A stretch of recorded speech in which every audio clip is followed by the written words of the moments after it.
ఎన్నికలు అంటే కేవలం గెలుపు ఓటములు మాత్రమే కాదు. కొన్నిసార్లు ఒక తీర్పులోంచి ప్రజలు తమ ఆకాంక్షల్ని, తమ అవసరాల్ని ఒక బలమైన సందేశం రూపంలో పాలకులకు పంపిస్తారు. సరిగ్గా అలాంటి ఒక సందేశాన్నే మనం ఈరోజు నంద్యాల తీర్పులోంచి అర్థం చేసుకోబోతున్నాం. అసలా తీర్పు వెనుక ఉన్న కథేంటి చూద్దాం.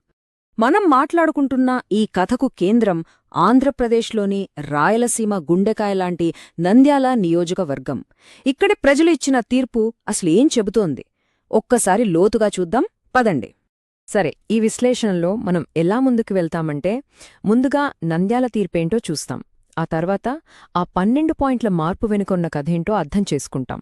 ఓటమికి కారణాలు, పక్క నియోజకవర్గం నుంచి నేర్చుకోవాల్సిన పాఠాలు, వీటన్నింటినీ బేస్ చేసుకుని ఒక 5 ఏళ్ల బ్లూ ప్రింట్ ఎలా ఉండొచ్చో చర్చిస్తాం. చివరగా డేటాను గౌరవంగా ఎలా మార్చాలో చూద్దాం. సరే, మొదటి భాగం నంద్యాల తీర్పు. అంకెలేం చెప్తున్నాయో చూద్దాం. ఇక్కడ చూస్తే మనకు 2024 ఫైనల్ రిజల్ట్స్ కనిపిస్తున్నాయి. టీడీపీ అభ్యర్థి ఫరూక్ గారు అప్పటి సిట్టింగ్ ఎమ్మెల్యే శిల్పారెడ్డి గారి మీద గెలిచారు. అయితే అసలు కథ గెలుపులో కాదు, ఆ అంకెల మధ్య ఉన్న తేడాలో ఉంది. ఓట్ల శాతంలో వచ్చిన మార్పులోనే ఉంది. అదే మన విశ్లేషణకు మొదటి మెట్టు. 12,333. ఇదే ఆ మార్జిన్. జస్ట్ ఒక నెంబర్లా కనిపిస్తున్నా ఇది చాలా పెద్ద సంకేతం. ఇంత మార్జిన్ వచ్చిందంటే దాని వెనుక ఓటర్లు చెప్పాలనుకున్న బలమైన విషయమేదో ఉంది. దాన్ని మనం ఖచ్చితంగా అర్థం చేసుకోవాలి. ఓకే, మార్జిన్ చూశావు. మరి ఆ మార్జిన్ వెనుకున్న కథేంటి? ఆ 12 పాయింట్ల స్వింగ్ ఎలా వచ్చిందో ఇప్పుడు డీకోడ్ చేద్దాం. ఈ బార్ చార్ట్ చూడండి. మొత్తం కథ ఇక్కడే అర్థమైపోతుంది. 2019లో వైఎస్సార్సీపీకి 55% పైగా ఓట్లు ఉంటే 2024కి వచ్చేసరికి అది 43%కి పడిపోయింది. అంటే దాదాపు 12% ఓట్లు కోల్పోయారన్నమాట. అదే సమయంలో టీడీపీ ఓట్ షేర్ 37% నుంచి 49%కి పెరిగింది. ఇది మామూలు మార్పు కాదు. ఒక రకంగా చెప్పాలంటే ఇదొక రాజకీయ భూకంపం. చూశారుగా, 2019లో తిరుగులేని ఆధిపత్యం, 2024కొచ్చేసరికి పూర్తి పునరాగమనం. ఇంత బలమైన ప్రజాతీర్పు ఉన్నచోట కేవలం 5 ఏళ్లలో దాన్ని ఎందుకు కోల్పోవాల్సొచ్చింది? ఈ మార్పు తీవ్రతను మనం అర్థం చేసుకోవాలి. సో అసలు పాయింట్ ఇదే. దాదాపు 12% ఓట్లు ఎందుకు మారాయి? ఈ ప్రశ్నకు సమాధానం వెతకడమే మన ఈ విశ్లేషణ ముఖ్య ఉద్దేశం. రైట్, ఇప్పుడు అసలు కారణాల్లోకి వెళ్దాం. ఈ ఓటమి వెనుక ఉన్న అంతర్గత లోపాలు, బయటనుంచి వచ్చిన ఒత్తిళ్లు ఏంటో చూద్దాం. ఈ స్వాట్ అనాలిసిస్ ఒకసారి గమనించండి. ఒకవైపు చూస్తే బలమైన సంక్షేమ పథకాల రీకాల్ ఉంది, కేడర్ కూడా బలంగా ఉంది. ఇవి ప్లస్ పాయింట్స్. కాని మరోవైపు బలహీనతలు చూడండి. నీటి ప్రాజెక్టులు ఆగిపోవడం, కుటుంబంలో గొడవలు బయటకు రావడం, ముఖ్యంగా మైనారిటీలు, వ్యాపారులు దూరమవ్వడం లాంటివి చాలా స్పష్టంగా కనిపిస్తున్నాయి. బహుశా ఓటమికి పునాదులు ఇక్కడే పడ్డాయేమో. ఇక్కడ మనం ఒక విషయం గుర్తుపెట్టుకోవాలి. ప్రజాసేవ అంటే ఏంటి? కేవలం పథకాలివ్వడమేనా? కాదుగదా. ప్రతి పౌరుడి గొంతు వినడం, వాళ్ల సమస్యలకు స్పందించడం, వాళ్ల గౌరవాన్ని కాపాడడం, వీటిలోనే అసలైన ప్రజాసేవ ఉంటుంది. వాళ్లు చెప్పేది వినే హక్కు వాళ్లకుంది. దానికి స్పందించాల్సిన బాధ్యత పాలకులకుంది. ఇప్పుడు చూడండి, ఓటర్లు ఎందుకు నిరాశ చెందారు? ఇవే అసలు కారణాలు.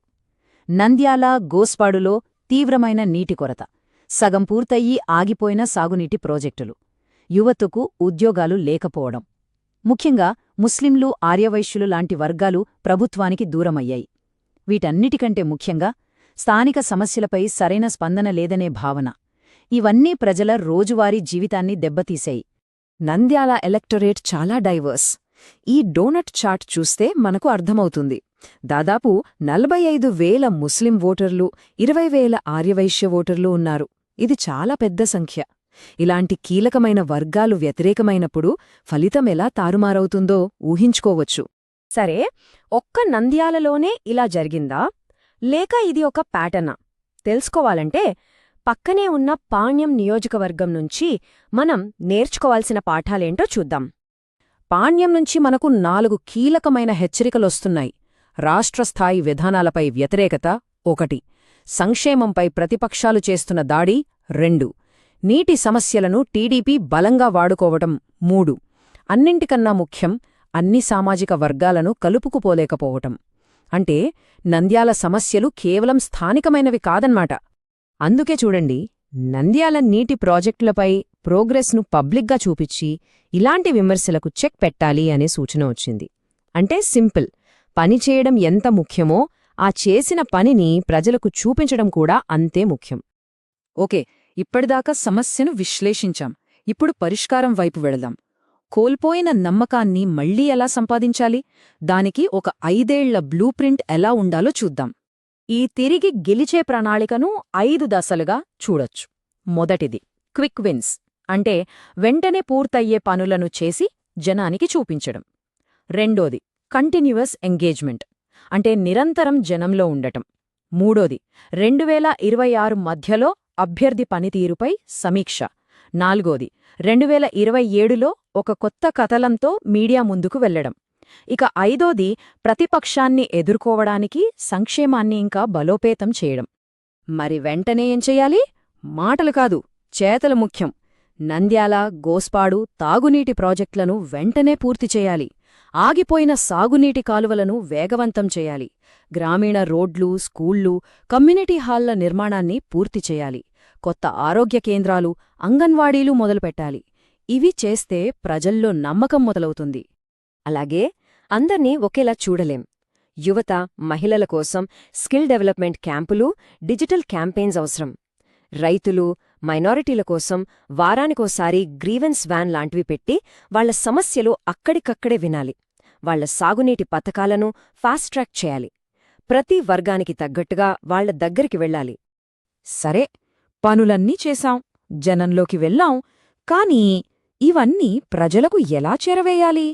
డేటాను గౌరవంగా, వాళ్ల మనసులకు హత్తుకునేలా ఒక కథనంగా ఎలా మార్చాలి? ఇది చాలా ముఖ్యం. ఇక్కడే చతుర్ముఖ సిద్ధాంతం అనే ఒక ఫ్రేమ్వర్క్ వస్తుంది. ఇదేంటంటే రాజకీయ చర్యలను మన సాంస్కృతిక పురాణ పురుషులతో, మన నమ్మకాలతో ముడిపెట్టి చెప్పడమన్నమాట. ఇది కేవలం ప్రచారం కాదు, ఒక బలమైన కనెక్షన్. ఈ చతుర్ముఖ సిద్ధాంతంలో 4 ముఖాలు ఉంటాయి. 1. శివుడిలా పాత వైఫల్యాలను, నెరవేరని వాగ్దానాల శాపాన్ని నాశనం చేయడం. 2. విష్ణువులా మీ సంక్షేమాన్ని మేం కాపాడతాం అని భరోసా ఇవ్వడం. 3. బ్రహ్మలాగా శ్రేయస్సు కోసం కొత్త మార్గాలు సృష్టించడం. 4. దుర్గాదేవిలా స్థానిక ప్రయోజనాలకు, బలహీనులకు రక్షణగా నిలబడటం. ఈ 4 కలిస్తేనే బలమైన సందేశం.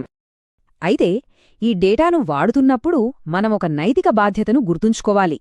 పౌరులతో మనం మాట్లాడేటప్పుడు, వాళ్ల సమాచారాన్ని తీసుకునేటప్పుడు వాళ్ల ప్రైవసీని గౌరవించాలి. వాళ్ల స్పష్టమైన అనుమతితోనే చెయ్యాలి. ఇది మన చట్టం చెప్పేదే కాదు, మన ప్రజాస్వామ్య విలువలకు కూడా చాలా అవసరం. చివరిగా ఒక ప్రశ్న. డేటాను ఆధారం చేసుకుని మన సంస్కృతితో ముడిపెట్టి ఒక ఎన్నికల ఓటమిని నిజమైన పాలనకు ఒక ప్రజా తీర్పుగా మార్చడం సాధ్యమేనా? ఈ ప్రశ్న మనందర్నీ ఆలోచింపజేయాలి. మీరు కూడా ప్రజలకు చేరువయ్యే నాయకుడుగా ఎదగాలనుకుంటే, మీ నియోజకవర్గాన్ని అభివృద్ధి పథంలో నడిపించాలనుకుంటే blueprintstrategies.ai సంప్రదించండి. మా ఇమెయిల్ ఐడి mgr@blueprintstrategies.ai లేదా మాకు 08042041602 నంబర్కు కాల్ చేయండి. Purpose beyond politics.